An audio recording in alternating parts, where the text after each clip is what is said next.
we want to reveal the second key. For those who have ears, they will hear and they will know from what is being revealed exactly what to do, because this is just having everything all in one place and also answering some of your speculations about things that you've been kind of thinking about or seeing in different places anyway. So this is going to make it conclusive.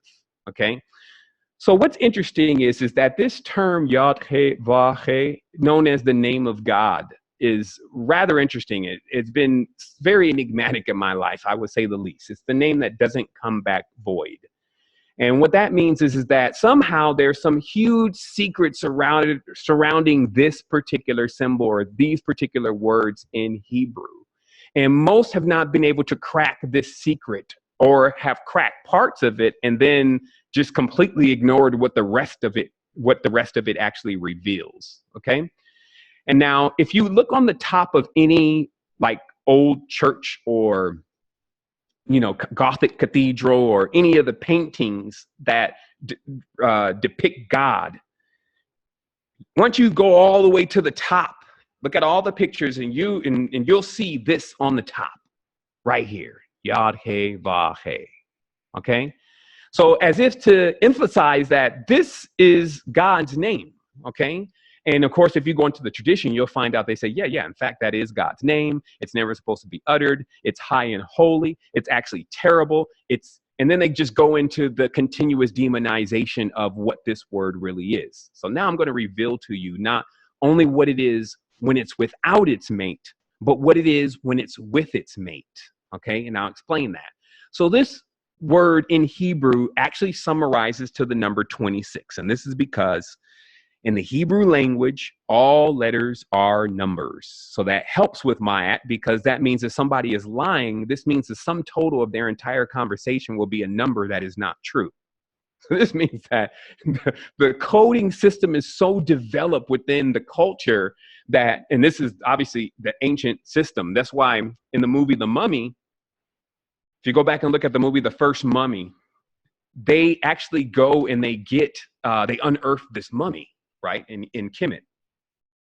And there's one guy that was on the tour guide team of the people who were doing the unearthing. And when they unearth this mummy, of course, they want to make everybody demons. They want to make your mother a demon. So the mummy comes, and it's going to kill everything, right? And everybody's running. It kills like a lot of stuff because this is what they want to give you an idea of. So you can never tap back into the truth or your abundance. But at one point, the mummy goes up to this one guy that's their luggage carrier or whatever, and the guy starts speaking to him in Hebrew, and he stops before he's about to kill him. And he says, he speaks the language of the slaves. Bring him with us. Okay, so that's as much as they're going to give you about what Hebrew really is, okay, and what original Hebrew really is. So I was one of the first people, I can say,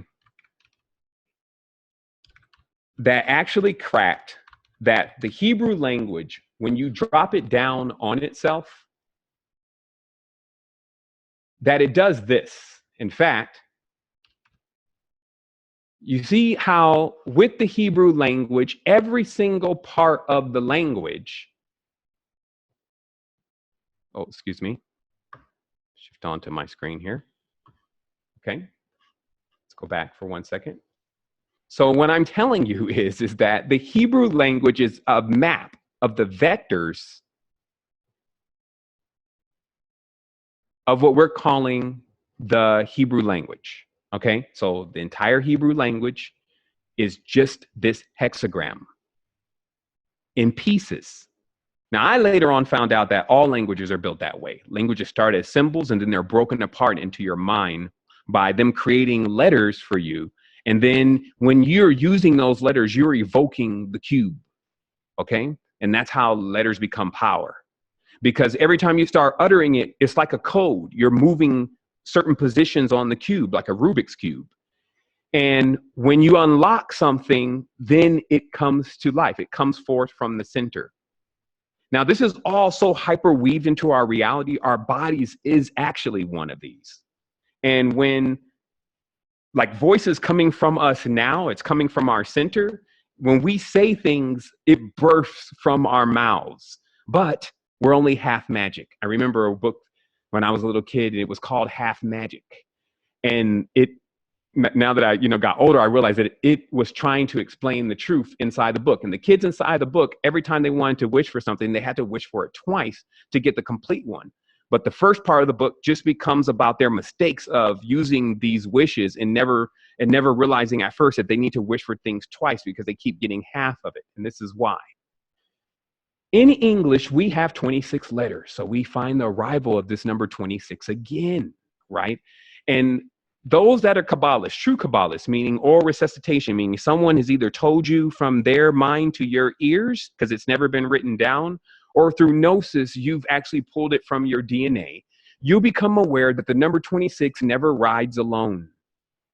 It always is in doubles because of the math around it. Because 26 times 2 is 52. And this is known to create one Anu, which is our word for a year.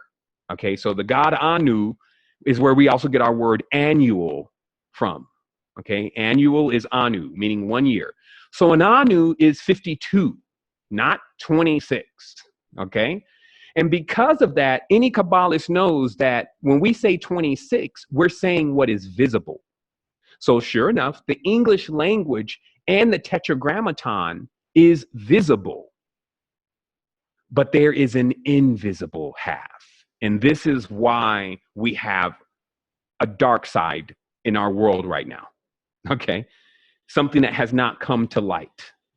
Because this symbol that you're seeing as a pyramid is actually the same thing I showed you that has been done with the pentagram. Remember we talked about how the pentagram has been made in straight lines?